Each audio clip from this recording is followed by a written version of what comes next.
In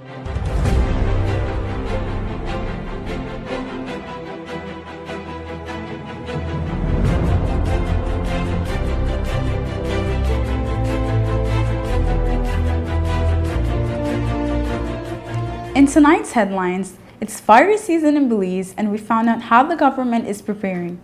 CEO Caucus held another successful ride for cancer, and Belize and Guatemala held a cultural exchange between the Garifuna people in both countries. These stories and more on this week's edition of Belize Now. Thanks for joining us on this Friday, April 13th, 2018. I am Erin Guzman.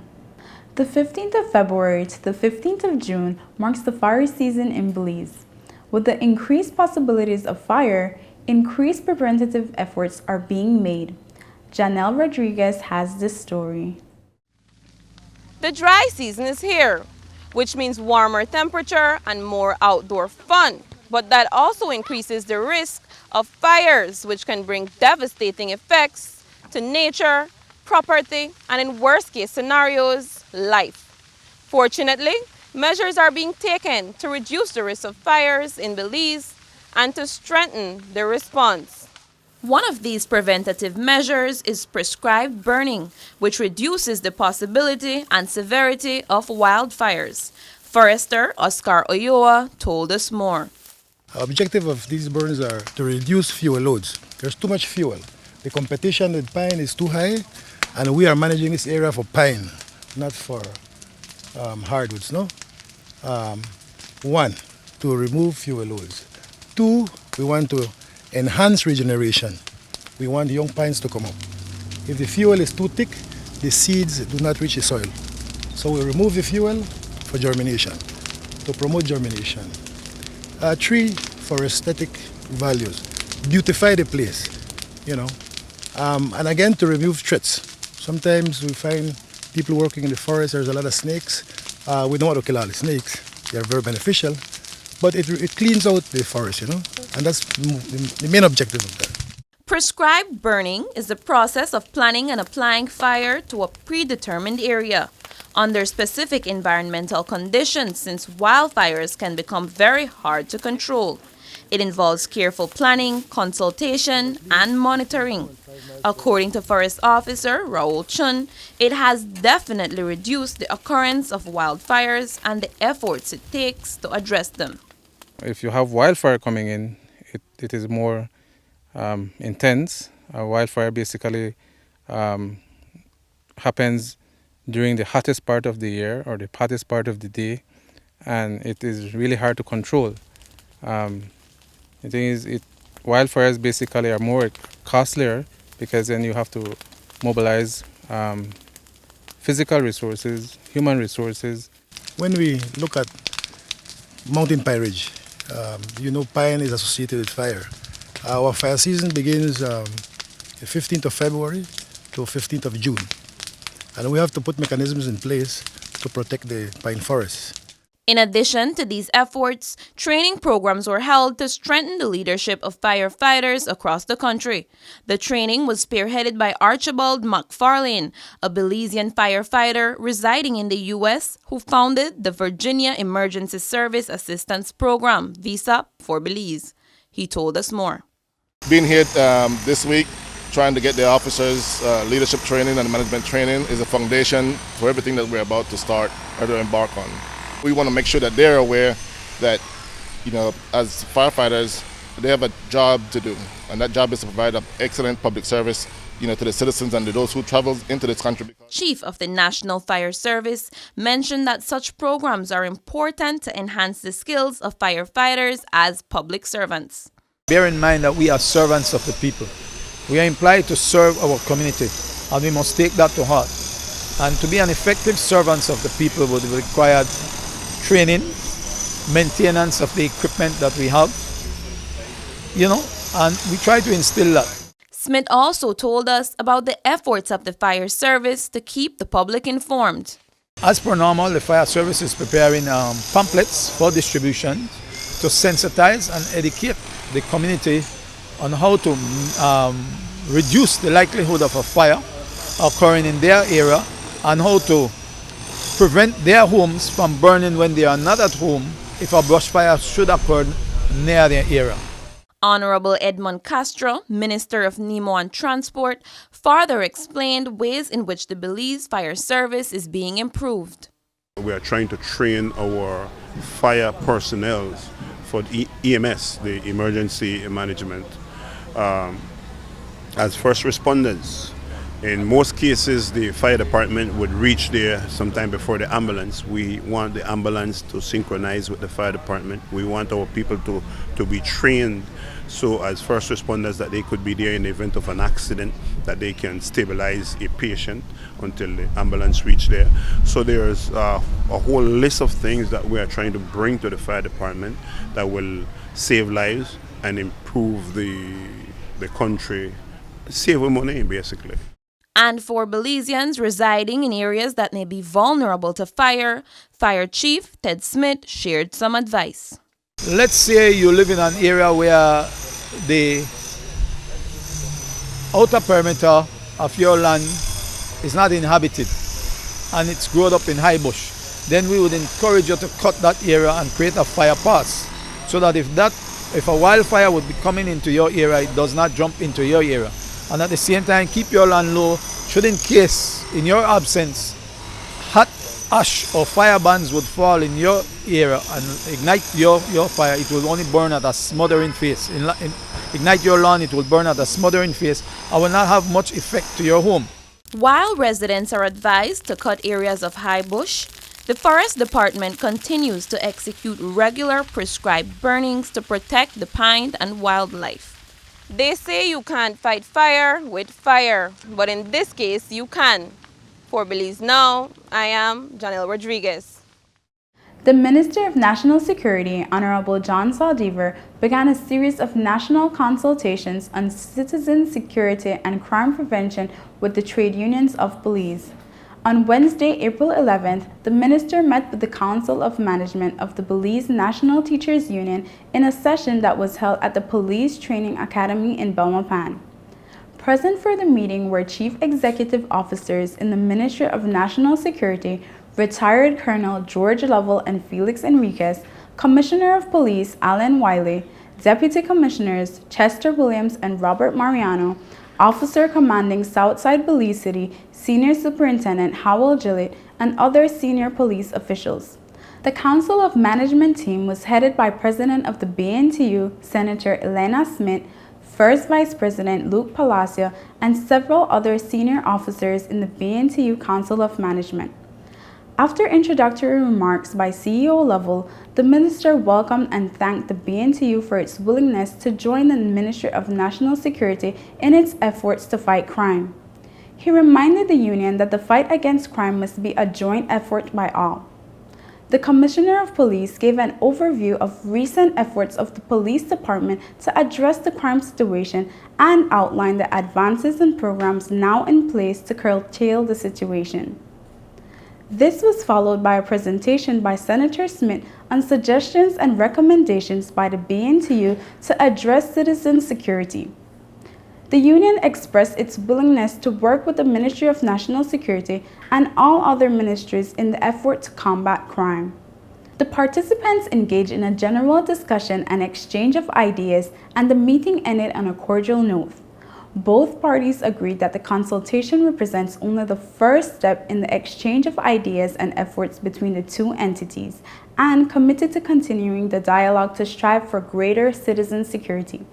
Today, the minister hosted consultations with the Belize Council of Churches, the Belize Chamber of Commerce and Industry, and the National Trade Union Congress of Belize. We'll have more stories after the break. Stay with us.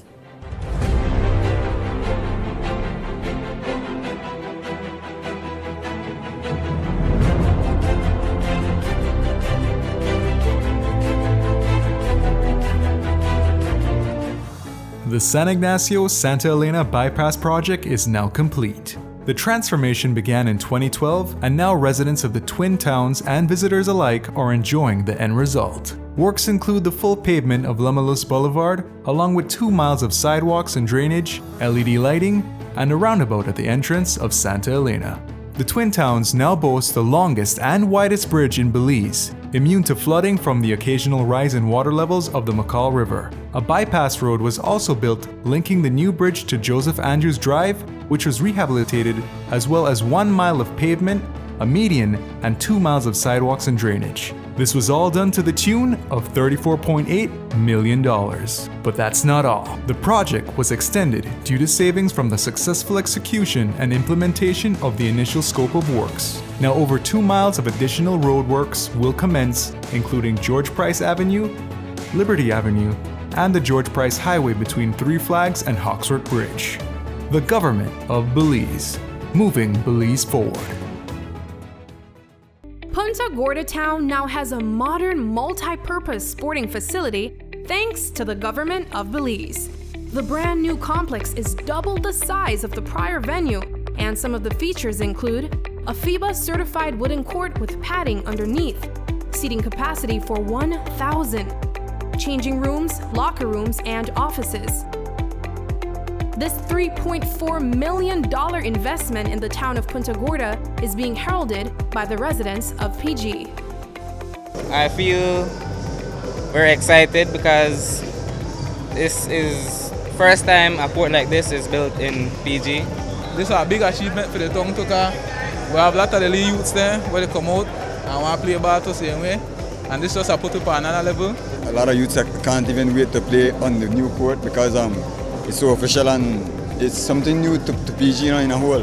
I have to thank the government of Belize because then they look out for PG, The government of Belize, moving Belize forward.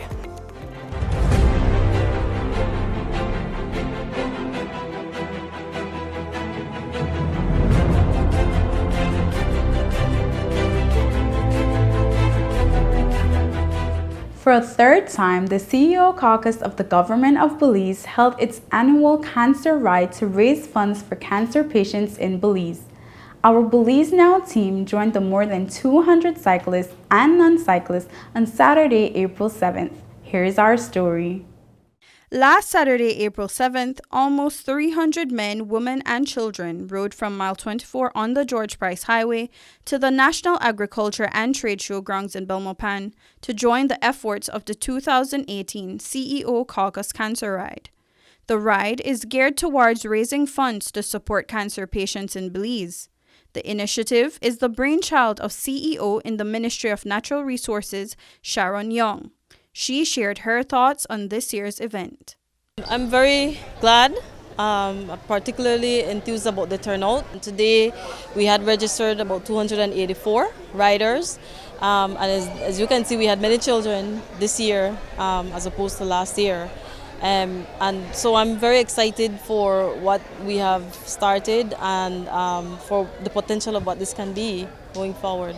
Joining in with the global movement, this year's ride sought to raise awareness on childhood cancer. While we want to promote advocacy for all cancers, we particularly are concerned about our children and want to make sure that we support the Dangriga Cancer Treatment Center in their efforts to boost their own facilities and their capabilities to continue to provide the service that they are providing for families and children. While the Dangriga Cancer Treatment Center will remain the initiative's primary beneficiary, the caucus has also shared the funds with other beneficiaries. CEO Young told us more. And we also decided that we're going to support the San Ignacio branch of the Cancer Society. We are still interested in continuing to promote advocacy and awareness. We want people to adopt healthier lifestyles, early detection, testing, those key things that we feel will help people to be able to respond better in their efforts to address whatever situation they're faced with. But our primary beneficiary continue to be the treatment center because as you heard, the amount of patients that they keep getting increase every year, and there are about 2,000 patients right now. We took time out to hear from some of the participants. First, we heard from a minister of government who has participated in the ride since its inception, and from two first-time participants. They told us about their experiences and motivation. When it first started, I was the Minister of Natural Resources and Sharon's minister. And this was a great initiative by her and the rest of the CEOs. And so I decided, well, let me try and haul out that whole rusty bike and pedal, and I did okay. And then I did it last year and this year, so it is becoming an annual event for me. Every year I get 1 year older, but at least I'm able to keep up with the crew. And it has been so publicized and the awareness has been made that people empathize with those who suffer. And as a consequence, raising money for a center like the Dangriga Center and the Care Center is just an excellent idea. And so I think everybody should support in whatever way they could. Cancer is a real issue to each and every one. I don't know somebody who has it or who has died from it. And if it's anything that we can do as humans to help, I think we should give our best and our all. And well, it's a worthy cause, so that's why I support it personally, and then our company also financially supports it. Hats off to them. I mean, it's impressive that they can get the support that they get and that they're using it for such a wonderful cause. And I think nobody has a bad word to say about this ride. It's wonderful. And we received $20,000. We were not expecting so much. We were expecting something and we were grateful, but we are beyond grateful. Raising more than $50,000 to combat cancer, Belizeans have proven once again that they are in it to end it. For Belize Now, I am Janelle Mencias. The CEO Caucus Cancer Ride is still receiving pledges. We will have an update on the total funds at a later date. Belize and Guatemala held a 2-day event on the 8th and 9th of April 2018 in Guatemala City entitled The Belizean and Guatemala Garifuna Culture as an Expression of Social Cohesion, Intercultural Dialogue, and Promotion of Peace. Our Belize Now team was there, and Janelle Rodriguez has this story.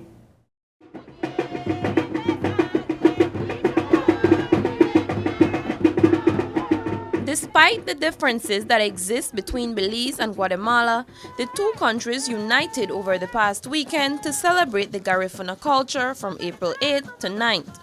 The governments of both countries organized activities meant to showcase the historical coexistence of the communities living on the borders of Livingston and Puerto Barrios, Izabal, Guatemala, and the Toledo and Stann Creek districts of Belize. His Excellency Alexis Rosado, Ambassador of Belize to Guatemala, shared with us the importance of celebrating the country's unity in the midst of differences. It became obvious to us that a rich opportunity exists between our cultural groups in Belize, the peoples in Belize and the peoples in Guatemala, like the Maya, like the Garifuna, who, whether or not, especially the Garifuna, whether or not there is a dispute going on a territorial differences between the two countries, the Garifuna culture is a fusion across Belize, across Guatemala, Honduras, all the way up to Nicaragua even. So we thought, it would be a good opportunity to celebrate, bring them together and celebrate that culture. The event consisted mostly of cultural presentations by the Garifuna groups Lirahunu Satuye of Dangriga Town and Luwaru Gumaguifu of Livingston, Guatemala. They performed at venues located in some of Guatemala's city's busiest outdoor centers, attracting large audiences. Julio Carranza, director and representative of UNESCO, also mentioned the significance of showcasing social cohesion through culture. For us, for UNESCO, this is a very important activity because this is about the dialogue between one culture, but from the different sides of the border. One of the Belize part and the other one from Guatemala part. And they are the same culture, and it is important to see that. The program also included an academic conference which consisted of presentations by experts of both countries. The presentations reflected on the history of the Garinago people, their culture, and traditions. The event celebrated the uniqueness and oneness of the Garifuna across countries, as well as their unique and distinctive language, music, and dance, which is recognized by UNESCO as World Patrimony and an intangible heritage of humanity. Sandra Miranda, president of the Belize National Garifuna Council, explained why there are no borders when it comes to celebrating culture and history. I think the event is very important because it would show that while governments are having their issues and with the quarrels and the border disputes, that we as the Garinago, we don't, the border is not a bother to us because we still move across to visit our relatives, our friends, and we still go across to practice our traditional beliefs with each other. In addition to individual country performances, both groups collaborated in joint performances showcasing a celebration of unity through culture. Desiree Pascual, leader of the Lirahunusatuye Dance Club from Belize, expressed to us how much she enjoyed being a part of such a historic event. Coming here to Guatemala and dancing along with the dancers from Isabel Livingston is like it's history because we are one people. So it's something that we enjoy, something that I love, and I think it was awesome. Just collaborating with them, just meeting them, and knowing that we have the same type of music, type of dances. Ooh, you can't imagine how I feel about it. It's good. The cultural and patrimonial richness demonstrated in the performances in Guatemala City brought even diplomats to their feet as they joined in the celebration of unity through culture. As both nations are seeking a lasting and peaceful solution to their dispute, Marco Tuya Chicas, in charge of the Ministry of Sovereignty at the Foreign Affairs Guatemala, mentioned that we should highlight what unites us, especially in times of disagreement. This is an expression that what unites us is stronger than anything else. And this is what we saw today. What's the message that we are sending to the people is that we need to solve our problems, and culture is one of the expressions how we can show to the people that this is the way, the culture of peace. Albert Einstein said, "Peace cannot be kept by force. It can only be achieved by understanding." The cultural collaboration may not have settled all their differences. However, it showcased the possibility of understanding between both countries for intercultural dialogue and the culture of peace. For Belize Now, I am Janelle Rodriguez.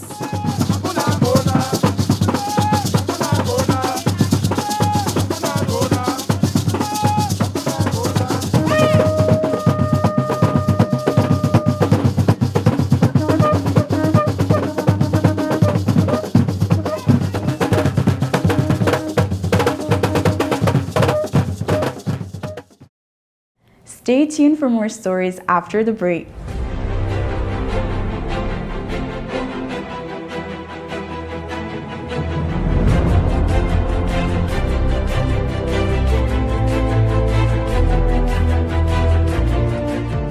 Residents of Dangriga now have their very own, brand new, modernized, multi-purpose complex, compliments of the government of Belize. This $3.5 million investment in the cultural capital will host sporting events, cultural events, and shows, and can double as a hurricane shelter. Features include seating for 1,000, a fully FIBA certified wooden court, locker rooms with full bathrooms, a stage and changing rooms backstage, concession stands, office space, and ample parking. The government of Belize, moving Belize forward. Thanks in part to the government of Belize, since 2014, over 150 communities and over 3,500 households have gained access to safe, reliable, and affordable electricity through Belize Electricity Limited Revitalized System Expansion Project. The government of Belize, moving Belize forward.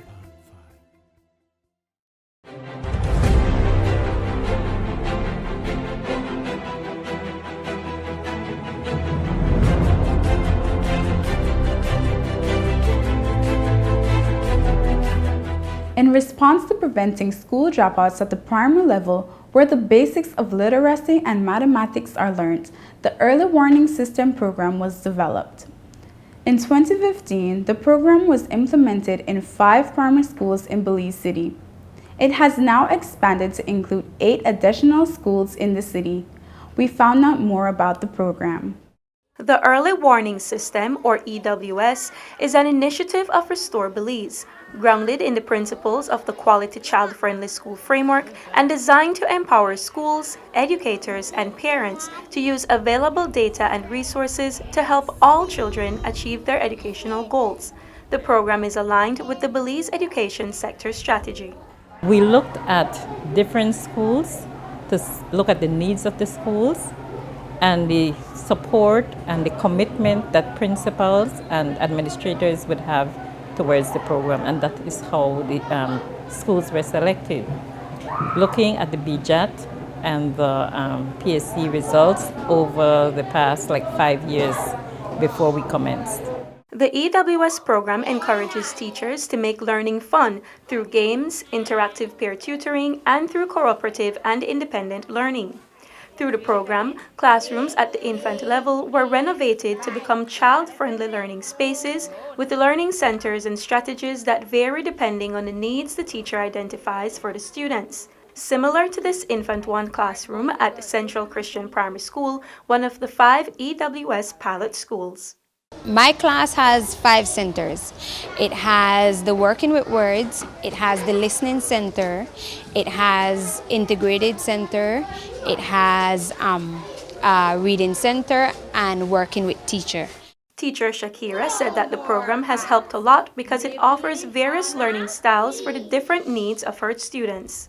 I believe it works because one, it has cooperative learning, so even if they themselves do not fully grasp the concept, they're peer teaching. So they teach each other, they reinforce whatever teacher taught for the day from their fellow students. It also helps them because they have hands-on interaction with whatever material or with whatever concept is being taught, so they get to create their own experience with the material, and by them creating their own experience, they're not just memorizing the concept, they're actually learning it. Buttonwood Bay Nazarene Primary School has faced many challenges, including students' attendance, behavior, and academic performance. The principal said that since the EWS program started, the school has transformed significantly. I believe the culture of reading has changed. At first, it wasn't done like that, but now more and more they're wanting to be involved, and they want to read more books, and sometimes they even want to compete against each other to see who reads the most books. In terms of enrollment, we have also seen a very huge increase from where we were in the past, maybe past 7 years. I can say we have increased from a population of about 180 students to 235. Even on the dropout rates, in the past we had, from maybe when students reach at standard 4 or 5, we have 2 or 3 dropouts per year. For the past 2 years, we haven't had any dropout. The EWS program goes beyond the classroom as it encourages development of after-school programs to assist the students. If we can facilitate that child that is not performing at the level that we would want, then what we do, we liaise with the parents, we lobby with other institutions that would probably take that child to give that child a one-on-one assistance in terms of reading especially, or maybe meeting different math skills, so as not to discourage the child but to maintain that child within school, that child can finish primary education. At-risk indicators are warning signs of disengagement in students and can be seen in academic performance, social interaction, and behavior at home. Ms. Neal explained that at-risk students are identified through individualized intervention plans that are implemented in the classrooms. Teachers are trained to conduct assessments to identify students at risk and develop plans for reading and mathematics.